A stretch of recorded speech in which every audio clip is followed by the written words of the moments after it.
Good evening, सत श्री अकाल, शुभ संध्या साथियों। आज एक बार फिर से मैं आपके बीच एक और कहानी लेकर हाजिर हुआ हूँ।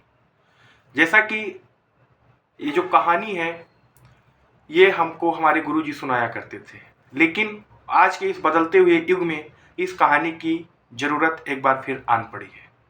कहा जाता है साथियों कि इश्क और रण में सब कुछ जायज़ होता है, लेकिन कभी कभी इश्क में भी और रण में भी आदमी को सर्वप्रथम कभी देश को तो कभी अपने समाज को तो कभी अपने परिवार को आगे रखने की ज़रूरत होती है। तो साथियों, आज की कहानी 3 ऐसे दोस्तों की कहानी है जिसको सुनने के बाद आपके अंदर से एक ऐसी आवाज़ निकलेगी कि आपको लगेगा कि हमको हर बार वही काम नहीं करना चाहिए जो आपका मन पहली बार में या प्रारंभिक दशा में सोचता है। कभी कभी कोई भी बड़ा डिसीजन लेने के पहले कुछ देर थमना चाहिए, सोचना चाहिए उसके अच्छे और बुरे के बारे में, फिर हमें एक्ट करना चाहिए। तो साथियों, आज की कहानी है 3 ऐसे दोस्तों की कहानी जिनको सुनने के लिए या जिनको सुनने के बाद आप जिंदगी का एक और लेसन प्राप्त करेंगे। साथियों, यह कहानी है सन 1998 की, जिसमें साथियों 3 दोस्त रहा करते थे। जैसा कि आपको पता है कि किसी भी कहानी में रियल कैरेक्टर या रियल नाम, रियल जगह के नाम नहीं बताए जाते हैं, क्योंकि कहीं से भी कुछ भी सेंसेशन पैदा हो सकता है। तो साथियों, आज की कहानी मैं रियल नाम ले लेता हूं तीनों दोस्तों के। 3 दोस्त थे, राजू, बबलू और मोनू। राजू, बबलू और मोनू 3 दोस्त हुआ करते थे साथियों। तीनों दोस्त साथ साथ पढ़ते थे। तीनों की दोस्ती स्कूल लाइफ से थी। तीनों फर्स्ट ईयर और इंटर साथ में किए। तीनों बैचमेट थे, तो इसीलिए जब वो इंटरमीडिएट की परीक्षा पास कर लिए तो जैसा कि हमारे समाज में एक प्रचलन सा बन गया है कि जब आप स्कूलिंग कर रहे होते हैं तो उस समय आपको सिर्फ और सिर्फ doctor, engineer, CA, IAS, IPS इन्हीं सब जॉब के बारे में बताया जाता है और आप भी उन्हीं सब चीज़ों की तैयारी कर रहे होते हैं। तो सेम वैसे ही मिडिल क्लास फैमिली से ये तीनों दोस्त आपस में इंटर तक पढ़े। उसके बाद तीनों दोस्त एक साथ तैयारी करने के लिए अपना शहर छोड़ के बाहर जाते हैं। तीनों अपना शहर छोड़ के कानपुर जाते हैं। वहाँ ये तीनों दोस्त एक रूम में रहा करते थे। जो मोनू था वो पढ़ने में ठीक ठीक था। बबलू पढ़ने में थोड़ा सा कमज़ोर था और जो उसका तीसरा दोस्त था वो पढ़ने में बहुत होशियार था। मोनू, बबलू और तीसरा दोस्त, काल्पनिक नाम आप कुछ भी ले सकते हैं, गौरव।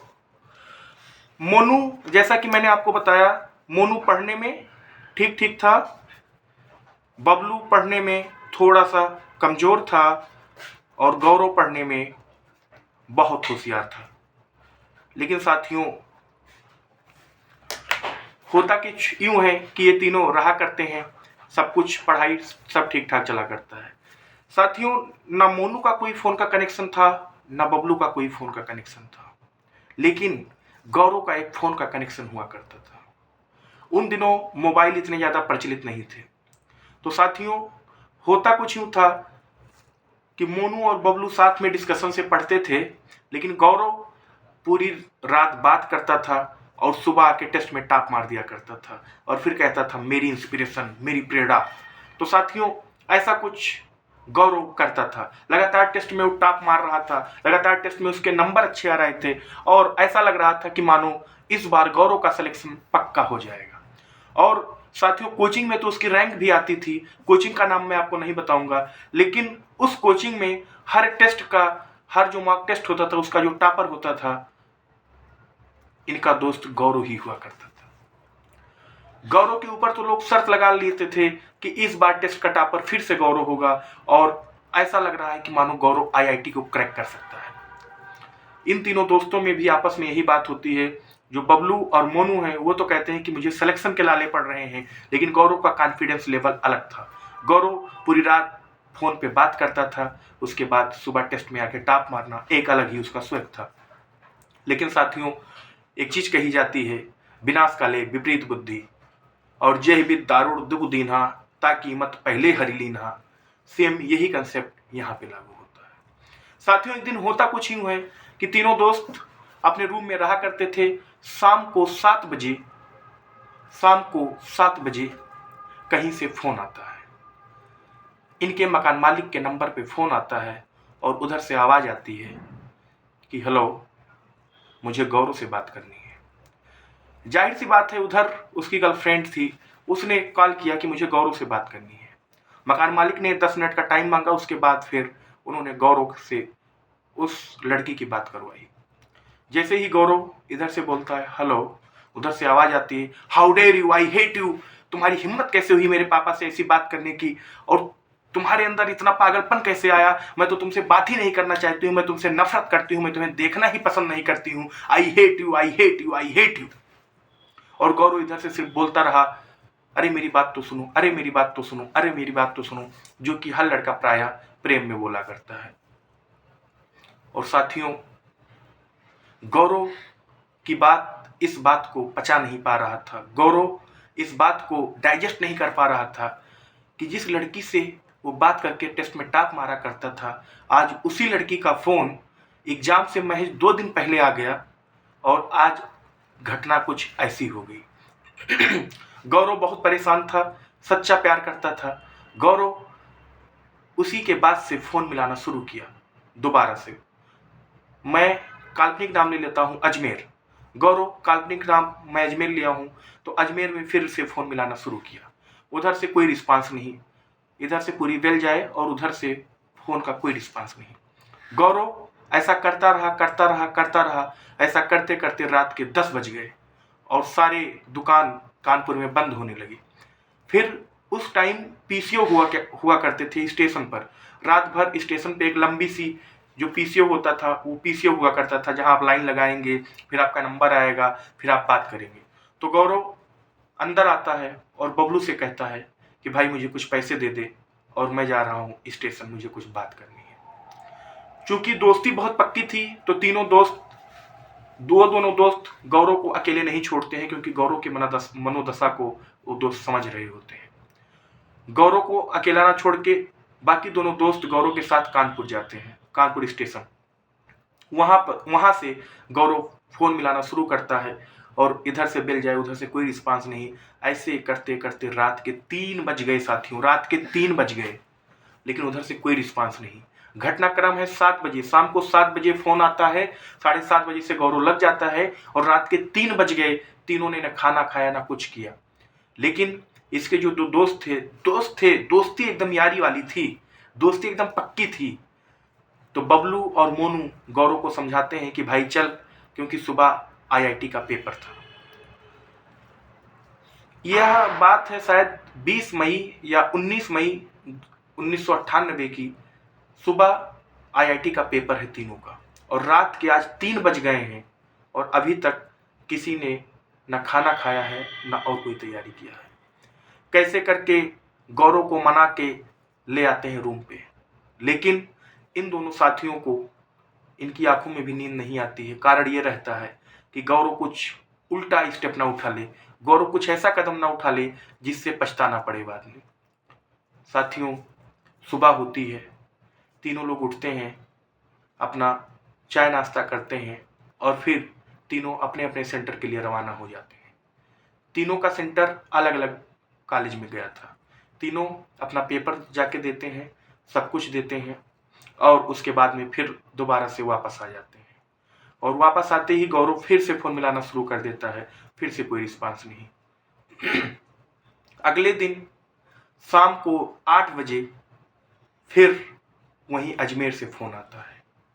मकान मालिक के फ़ोन पे फ़ोन आता है कि मुझे गौरव से बात करनी है, और उधर मकान मालिक ने गौरव को फ़ोन दिया। गौरव अपने तीनों साथियों के साथ बैठा हुआ था, शायद अपने इन्हीं सब चीज़ों को याद करके बहुत पछतावा कर रहा था, रिग्रेट भी कर रहा था। लेकिन प्रेम था। प्रेम एक ऐसा बंधन है जो शायद कभी टूटता नहीं है, कभी छूटता नहीं है। सच्चा प्रेम है तो उसकी यहाँ से वहाँ तक हमेशा बनी रहती है। तो साथियों, अपने तीनों दोस्त के साथ बैठ के कुछ बातें कर रहा था, दुख में था, इसके साथी इसके दुख को बांट रहे थे, काफ़ी रो रहा था, परेशान था। उसी बीच में फ़ोन आता है। मकान मालिक फ़ोन देते हैं गौरव को। गौरव इधर से कहता है हेलो। उधर से आवाज़ आती है, सॉरी गौरव, मुझे मिसअंडरस्टैंडिंग हो गई थी, मुझे ऐसा नहीं कहना चाहिए था, वाकई में आई रियली सॉरी गौरव, मुझे माफ़ कर दो, प्लीज़ मुझे माफ़ कर दो। वैसे गौरव, तुम्हारा तो कल पेपर था आईआईटी का, पेपर कैसा हुआ आपका?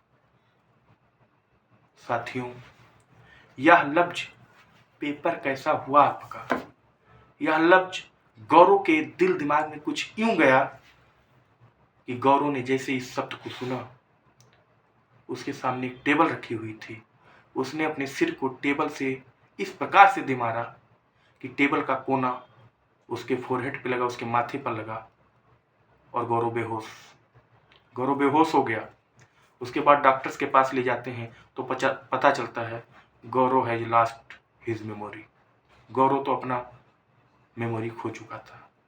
साथियों, गौरव का इलाज चल रहा होता है, 1-1.5 साल गौरव का इलाज चलता है, और बाद में पता चलता है कि गौरव कोमा में हो गया। और कोमा में जाने के बाद गौरव 6 महीने और अपनी ज़िंदगी से लड़ पाता है। उसके बाद गौरव इस ज़िंदगी को अलविदा कह देता है। तो साथियों, इस कहानी को सुनाने का कोई ये मतलब नहीं था कि आप प्रेम मत कीजिए, आप किसी से प्यार मत कीजिए, आप किसी से दोस्ती मत कीजिए, आप सब कुछ कीजिए। लेकिन साथियों, आपको इस कहानी के माध्यम से एक चीज़ ये ज़रूर सीखनी चाहिए कि IQ वर्सेस EQ में आपको कब किसको तवज्जो देना है, इस चीज़ का आइडिया जरूर रहना चाहिए। क्योंकि साथियों, एग्जाम, कैरियर, माँ बाप का विश्वास, आपको सबसे पहले कैरियर, माँ बाप का विश्वास और आपका एग्जाम। मैं ये नहीं कहता कि मोनू का और बबलू का कोई कनेक्शन नहीं था, इनका भी कनेक्शन था, ये भी बातें करते थे। लेकिन ये सीधे अपनी पूरी स्टोरी में सीधा पीछे जाते थे, कहते थे मुझे यहाँ कौन भेजा है, मेरे माँ बाप, मैं यहाँ क्या करने आया हूँ, IIT में सिलेक्शन लेने आया हूँ। मेरे माँ बाप के विश्वास और IIT के सिलेक्शन के बीच में कोई आए तो मेरा सौभाग्य, कोई ना आए तो कोई बात नहीं। ये सब बातें हम IIT के एग्जाम के बाद देख लेंगे।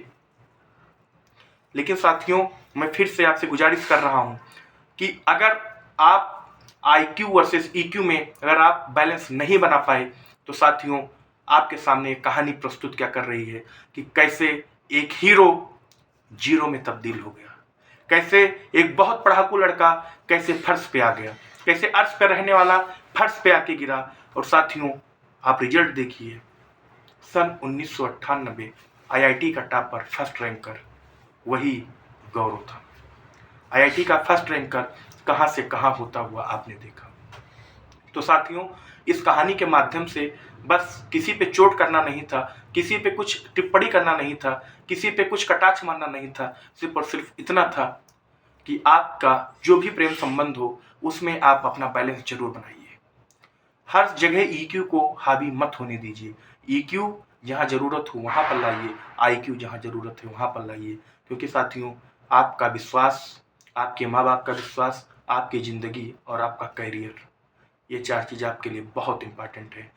तो साथियों, मिलते हैं फिर अगली स्टोरी में किसी नई कहानी के साथ। तब तक के लिए बहुत बहुत थैंक यू साथियों।